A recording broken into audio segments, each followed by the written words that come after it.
Hello friend, नमस्कार। तो कैसे हैं आप सब। आज के इस वीडियो में हम देखेंगे stability testing of herbal medicine, जो कि herbal drugs and standardisation, quality control of standardisation of herbal medicine का यूनिट 4 है, उसका पार्ट है। तो फर्स्ट टॉपिक है stability testing of herbal medicine. तो इसमें हम डिटेल प्रेजेंटेशन करेंगे इसमें, और इसमें हम देखेंगे क्या कैसे स्टेबिलिटी टेस्टिंग होती है, क्या होती है, इसके बारे में डिटेल डिस्कस करते हैं इस वीडियो में।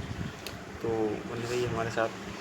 तो स्टेबिलिटी टेस्टिंग क्या होती है हर्बल मेडिसिन की, इसके बारे में बात करते हैं।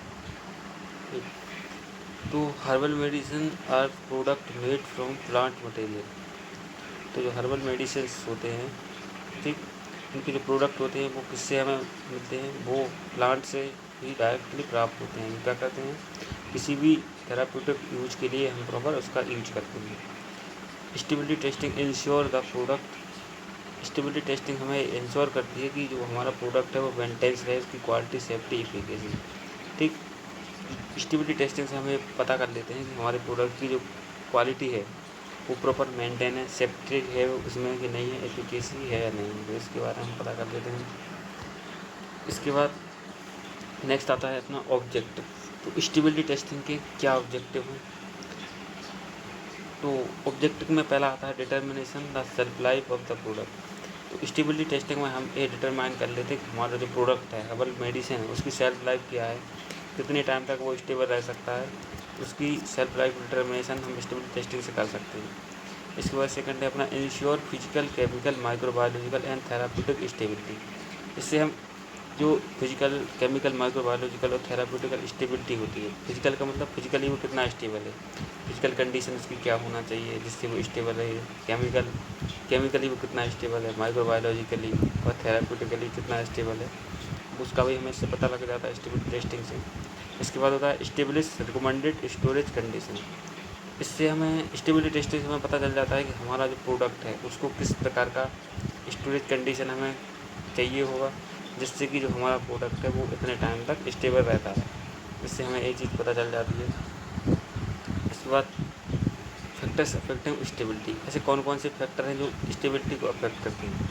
तो इसमें अपना पहला है temperature, humidity, light exposure, microbial contamination, packaging material. ठीक है, जिसमें सबसे पहला टेम्परेचर।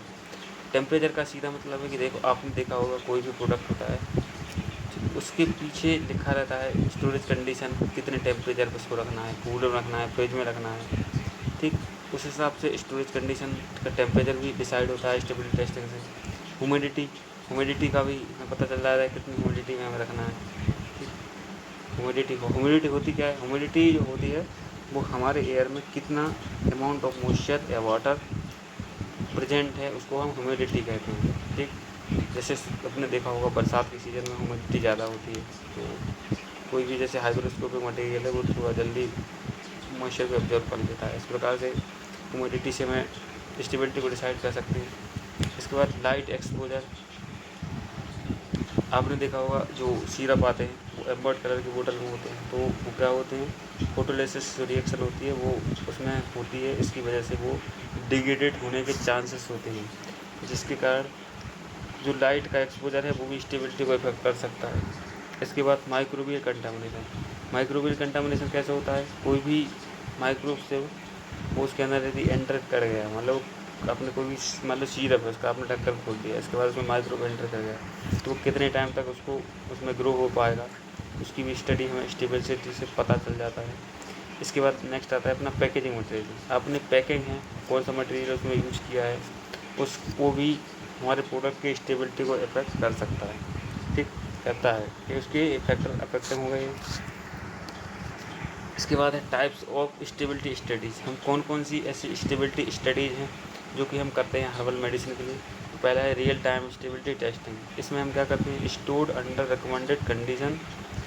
इसमें हम क्या करते हैं, रियल टाइम स्टेटिंग मतलब हम अपने प्रोडक्ट की कितने टाइम तक स्टोर कर सकते हैं, वो इसकी स्टडी करते हैं। तो इसमें हम क्या करते हैं, 12 से 36 मंथ तक अपने प्रोडक्ट को स्टोर करते हैं और इसकी टाइम टू टाइम स्टडी करते रहते हैं कि अपना प्रोडक्ट कितना डिग्रेडेड हो रहा है, क्या हो रहा है, तो वो इसमें देखें। इसके बाद आता है एक्सीलरेटेड स्टेबिलिटी टेस्टिंग। इसमें क्या होता है कि हमारा टेस्टिंग कितना स्टोर अंडर स्ट्रेस कंडीशन, ठीक, 3 to 6 मंथ। हमारे प्रोडक्ट में कितना परसेंटेज ग्रो हो रहा है वो इसमें हम देखते हैं, इससे रिलेटेड, ठीक, मतलब एक बढ़ने कितना डिग्रेड हो रहा है उसका रेट को हम इसमें पता करते हैं, एक्सीलरेटेड मतलब कितना बढ़ रहा है, सीधी बात, ठीक है। हो गई टाइप ऑफ स्टेबिलिटी स्टडी। इसके बाद आता है पैरामीट्रिकल एवेल्यूएटेड। तो ऐसे कौन कौन से पैरामीटर हैं जिससे हम एवेल्यूएट करते हैं during physical testing, stability testing. तो इसमें पहला आता है अपना फिजिकल में कौन कौन से होते हैं, कलर्स, हम आपको उसका कलर देखते हैं, ऑर्डर्स आता है, टेस्ट आता है, अपीयरेंस आता है, टेक्सचर आता है, ठीक, ये चीज़ें होंगी फिजिकल में। इसके बाद होता है केमिकल में हम क्या देखेंगे, एक्टिव कंस्टिट्यूएंट, उसमें कौन सा एक्टिव कंस्टिट्यूएंट है, उसका पीएच क्या है, मॉइस्चर कितना है उसमें प्रेजेंट, टोटल एस वैल्यू क्या है, एक्सट्रैक्टिव वैल्यू क्या है, ये सब हम पैरामीटर, केमिकल पैरामीटर में उस चीज़ को देखते हैं। इसके बाद होता है माइक्रोबियल कौन सा आता है, bacterial, fungal count, absence of pathogens, ठीक, ये आते हैं। इसके बाद होता है थेराप्यूटिक एक्टिविटी क्या आता है, फार्माकोलॉजिकल इफेक्ट, ठीक, थेराप्यूटिक जो एक्टिविटी होती है फार्माकोलॉजिकल क्या इफेक्ट आ रहा है वो हम देखते हैं कि हमारा जो ड्रग है वो हमारी बॉडी में जब एंटर कर रहा है तो क्या फार्माकोलॉजिकल एक्शन शो कर रहा है। फार्माकोलॉजिकल में अपने 2 प्रकार के होते हैं, फार्माकोकाइनेटिक्स होता है, फार्माकोडायनेमिक्स होता है। तो हम जानते हैं कि जो ड्रग है हमारी बॉडी के साथ क्या कर रहा है वो हमारा फार्माकोडायनेमिक्स में आता है, बॉडी हमारे ड्रग के साथ क्या आती है वो फार्माकोकाइनेटिक्स में आता है। तो उस प्रकार की पूरी स्टडी और इसके जो भी पैरामीटर है वो हम इसमें एवेल्यूएट करते हैं, ठीक, ड्यूरिंग स्टेबिलिटी टेस्टिंग। इसके बाद अपना आता है sample size and batch selection. हम सैंपल का साइज़ कैसे लेते हैं, सैंपल लेते हैं और कैसे बैच का सिलेक्शन करते हैं वो इसमें बताया गया है। इसमें यूज 3 प्राइमरी बैच, इसमें हम 3 मेन बैच लेते हैं, पायलट और प्रोडक्शन स्केल का ड्यूरिंग। जैसे पायलट बैच क्या होता है, जो नया बैच जब कोई बनता है तो उसका पायलट इवेंट बनता है, पायलट मतलब एक स्मॉल अमाउंट में। उसके बाद एक उसका प्रोडक्शन बैच बनता है, जिसे हम फार्मा इंडस्ट्री में देखते हैं ना कि पहले पायलट बैच बनता है, स्केल अप बैच बनता है, फिर एग्जीबिट बैच बनता है, फिर इंजीनियरिंग बैच बनता है, वैलिडेटेड बैच बनता है, फिर वो लास्ट में कमर्शियल बैच आता है। तो इन सब के हम 3 सैंपल लेते हैं। Batch should be represent actual manufacturing process, जो भी बैच है उसको रिप्रेजेंट करते हैं हम, जिसकी एक्चुअल मैन्युफैक्चरिंग प्रोसेस है उसकी उसी की तरह ही उसको रिप्रेजेंट करते हैं, ठीक। सो सिलेक्शन हुआ। इसके बाद स्टोरेज कंडीशन, क्या स्टोरेज कंडीशन होनी चाहिए हमारे हर्बल मेडिसिन की, तो एक इसके अनुसार है ICH की जो गाइडलाइंस हैं उसके अनुसार हम इसमें देखेंगे कि लॉन्ग टर्म अगर कोई भी चीज़ को हमें और लॉन्ग टर्म के लिए स्टोर करना है तो उसमें क्या होना चाहिए, उसमें जो टेम्परेचर है वो 25 डिग्री सेल्सियस होना चाहिए, जो कि नॉर्मल रूम टेम्परेचर होता है, +-2 हो सकता है, ठीक, +-2 इसकी लिमिट है। इसके अंदर में अगर तुम्हारा 27 यहाँ तुम्हारा 23 से लेकर 27 के बीच में अगर टेम्परेचर है तो सफिशियंट है, ठीक। अब RH की बात की जाए तो RH अपना 60% होना चाहिए। RH की यूनिट आप जानते हैं कि परसेंटेज में होता है। तो रिलेटिव जो ह्यूमिडिटी है, अब यहाँ पर वहाँ पर हमने बात की थी इसकी ह्यूमिडिटी की, यहाँ पर क्या है रिलेटिव ह्यूमिडिटी।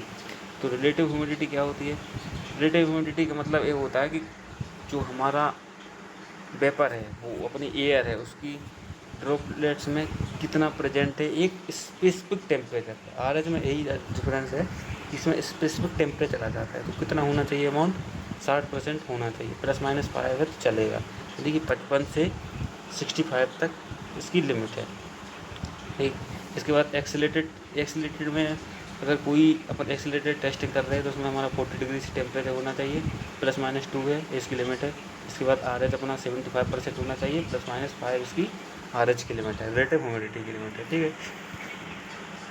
इसके बाद फ्रीक्वेंसी क्या होना चाहिए टेस्टिंग की, आप जैसे स्टेबिलिटी टेस्टिंग कर रहे हैं तो उसकी फ्रीक्वेंसी क्या होती है। तो अगर लॉन्ग टर्म में आप उसका टेस्टिंग कर रहे हैं तो 0, 6, 12, 18, 14 मंथ में आप टेस्टिंग करते हैं। पहले 0 मतलब शुरुआत में कर दिया, फिर उसके 6 महीने बाद करेंगे, तो अगले 12 महीने में करेंगे, अगले 18 महीने में, अगले 6 महीने में, अगले 24 महीने में, ठीक। इस प्रकार से हम उसका स्टडी करते हैं। लॉन्ग टर्म के लिए हुआ, इसमें तुम्हारा 2 महीने हुआ, जैसे पहले आपने शुरुआत में कर लिया फिर 6 महीने बाद करेंगे, मतलब हर 6 महीने में इसकी स्टडी होती है। एक्सेलेटेड में क्या करते हैं, हर 3 महीने में होती है, जैसे पहले शुरुआत में कर लिया फिर 3 में फिर 6 में, इस प्रकार से 3 बार से टेस्टिंग करते हैं। इसकी फ्रिक्वेंसी हो गई टेस्टिंग की।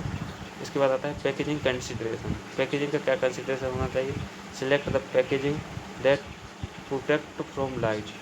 हमें कोई भी मटेरियल को अगर पैकेजिंग करना है तो सबसे पहले ऐसा पैकेजिंग मटेरियल उसमें यूज करना है जो कि लाइट को प्रोटेक्ट करे, मॉइस्चर को प्रोटेक्ट करे और एयर को, ठीक। लाइट को मतलब अगर लाइट को प्रोटेक्ट नहीं करेगा तो फोटोलिसिस कोई रिएक्शन हो सकती है उसमें, ठीक। इसके बाद मॉइस्चर को अगर प्रोटेक्ट नहीं करेगा तो उसमें माइक्रोवेव कंटामिनेशन होगा। मॉइस्चर का सीधा संबंध ये है कि जहाँ पर मॉइस्चर प्रेजेंट है सीधा मतलब है कि वहाँ पर माइक्रोवेव कंटामिनेशन होना तय है।